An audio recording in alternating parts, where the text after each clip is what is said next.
Warhammer, el fin de los tiempos.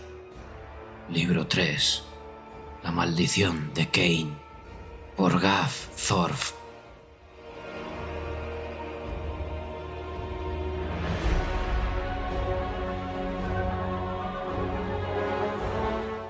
Capítulo 23.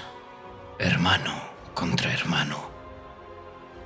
Algo negro y gris irrumpió a toda velocidad por entre las losas que delimitaban el templo.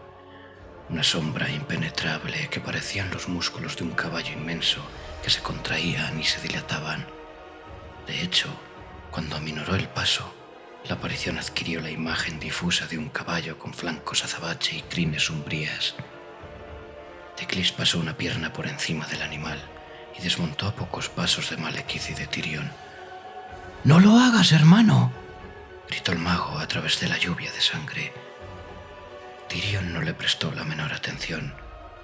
En cambio, flexionó los dedos alrededor de la empuñadura de la hacedora de viudas y cortó el aire con la espada. En un primer momento, las sombras que rodeaban a Malekith se estiraron y la lluvia cayó más fría. Los truenos desgarraron el turbulento cielo, a los que siguieron unas carcajadas siniestras. El suelo tembló, las calaveras parlotearon y farfullaron, y luego guardaron un silencio estremecedor. La presencia de la hacedora de viudas truncó el encantamiento del corcel sombrío, que desapareció, y Malekith percibió que los vientos de la magia se debilitaban en torno a él. «Debería sorprenderme encontrarte aquí», dijo al fin el regente al volverse para mirar a su hermano. «Pero pocas cosas me sorprenden ya». Dio un puntapié a Malekith y sus labios agrietados esbozaron una cruel sonrisa. «Sin embargo, he de reconocer que me alegra verte. Esta cosa todavía no está muerta y me agradaría tener un testigo de mi triunfo, aunque sea un traidor como tú». «¿Esta cosa?», pensó Malekith, pero no tenía fuerzas para articular una respuesta igualmente despreciativa. «No puedes matarlo», dijo atropelladamente Teclis. «Si lo haces, condenarás a nuestro pueblo». «Escucha a tu hermano», deseó con todas sus fuerzas Malekith, con los ojos fijos en la negrura abismal del Azar-Ahai. «Soy el salvador de nuestro pueblo. Escúchalo».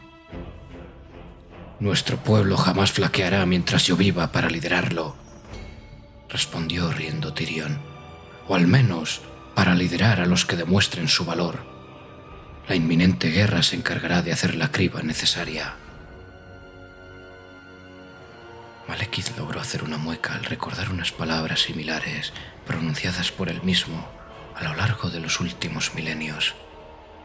Tyrion había sido un ser tan noble, el mejor ejemplo de las más distinguidas virtudes de la raza de los elfos, solo unos días antes, y ahora estaba tan ávido de sangre y era tan frío como Malekith después de 6 milenios de guerra alimentada por el odio.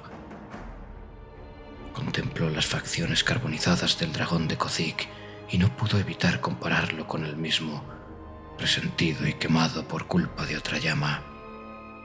La imagen despertó en el rey brujo ese recuerdo doloroso de que él, como Tyrion, había sido considerado por los elfos más inminentes el epítome de la nobleza élfica. «Escúchate, no eres tú quien dice esas palabras», dijo Teclis, mirando fijamente a su hermano, sin moverse. Malekith no tuvo más remedio que preguntarse si alguna vez habían sido suyas en realidad o se las había metido en la cabeza alguien más. «Es nuestra maldición, la locura de Khaine». Mientras Teclis hablaba, su cara había ido adquiriendo una expresión de desesperación que delataba el convencimiento de que sus advertencias caerían en saco roto. «No existe tal locura. Los dioses oscuros están levantándose». Tyrion lanzó una mirada a Malekith, que se habría estremecido de no ser por la extenuación y el terror a partes iguales que lo paralizaban. Los ojos del príncipe reflejaban la muerte en su estado puro. «Ahora lo veo claro. Nuestro pueblo es demasiado débil para luchar contra ellos, pero yo los forjaré para hacerlos mejores, más fuertes». «¿Quién te ha dicho eso? ¿Morathi?», preguntó Teclis con la voz tomada por la emoción. Esas palabras hicieron más daño a Malekith que a Tyrion, quien se limitó a encogerse de hombros ante la preocupación de su hermano. Malekith no podía ni quería creer que había pasado 6000 años luchando para colmar las ambiciones de su madre, que toda su existencia se resumía a haber sido un ridículo títere, como lo era ahora Tyrion. «¡Está utilizándote!». «¿De verdad?», respondió, como si estuviera comenzando a entrar en razón, pero entonces su tono se volvió más siniestro. «En ese caso, no hay muchas diferencias entre vosotros».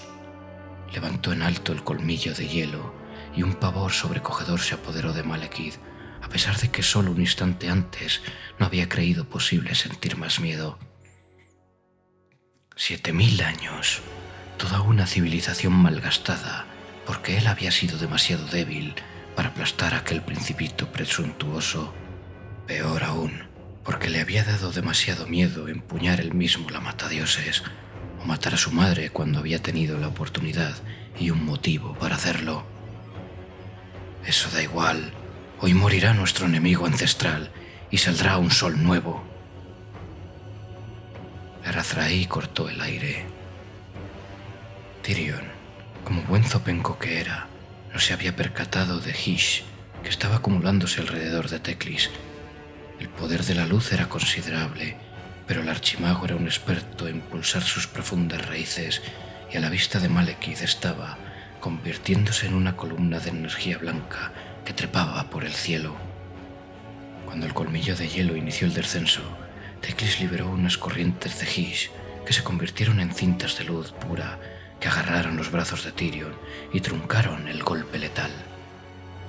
Las cintas de luz mágica se enrollaron en las temblorosas extremidades del príncipe, más brillantes y gruesas a medida que Teclis liberaba más cantidades de Hysh acumulado. Malekith no era capaz de mover siquiera un dedo ni de murmurar una sola palabra de un conjuro, de manera que se quedó mirando embobado a los dos hermanos, contemplando el poder oscuro de Cain que surgía de su ensangrentado altar y mancillaba la pureza de Hysh, que se abría paso a través de tranqueantes huesos y el repiqueteo de calaveras. El encantamiento se rompió con un crujido cuando las bendiciones de Cain se volcaron en el interior de Tyrion. El filo del colmillo de hielo relumbró con luz de color rojo sangre cuando el príncipe se volvió a su hermano.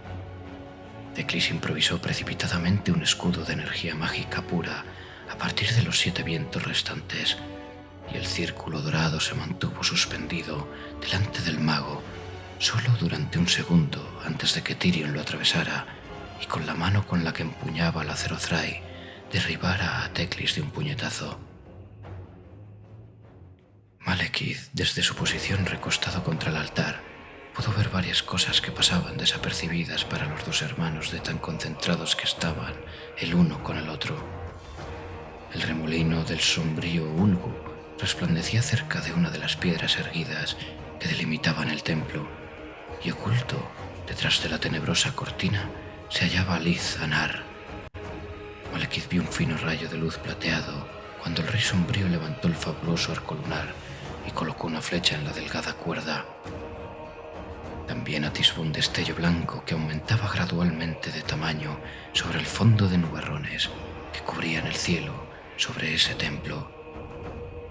Malekith vio que el resplandor adquiría la forma de un ave descendiendo en picado, un fénix corazón gélido con plumas blancas y azules.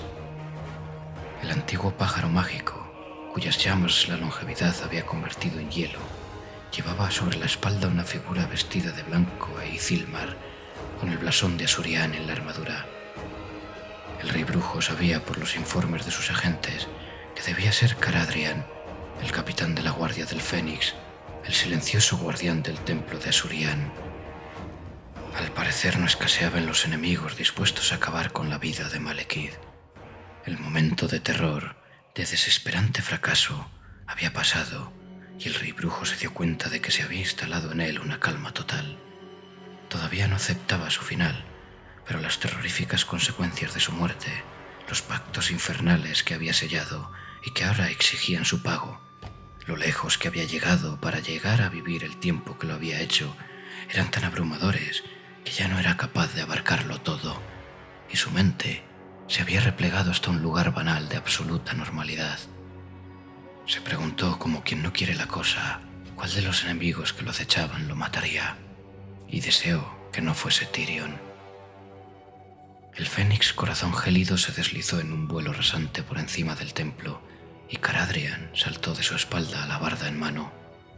El guardián de Asuryan aterrizó con los pies en medio de los restos de huesos y patinó por el suelo hasta detenerse entre Teclis, Tyrion y Malekith. Malekith vio a Lizanar detrás del capitán Fénix, cambiando de posición toda vez que la llegada de Caradrian se interponía en la trayectoria de su flecha. Tyrion se echó a reír, aunque no era de júbilo. «No necesito tu ayuda, capitán, aunque podrías disuadir a mi hermano errante si es que quieres prestarme algún servicio». Caradrian no se movió de donde estaba. Malekith no podía verle la cara, pero tuvo la impresión de que a Tyrion no le gustaba la expresión del capitán, que debía estar mirándolo con una actitud desafiante. Poco consuelo le procuró al rey brujo el hecho de haber conseguido otro aliado, pues vio que Lizanar surgía de la sombra del otro lado de la piedra erguida, de nuevo con el arco flechado. Los ojos de Tyrion se abrieron con sorpresa al comprender súbitamente lo que estaba ocurriendo. «¿Es que ahora estoy rodeado de traidores?», inquirió el regente. «¡Apártate!». Caradrian negó con la cabeza, y con un gran esfuerzo sus labios se separaron para pronunciar la primera palabra que decía en décadas: «No». Tyrion rió con acritud al oír la negativa de Caradrian y dio media vuelta. Luego giró sobre los talones y la hacedora de viudas cortó el aire con un silbido para decapitar al capitán. En ese mismo momento, Lizanar disparó la flecha, que surcó el aire directamente hacia el corazón de Malekith. Y de repente, la nada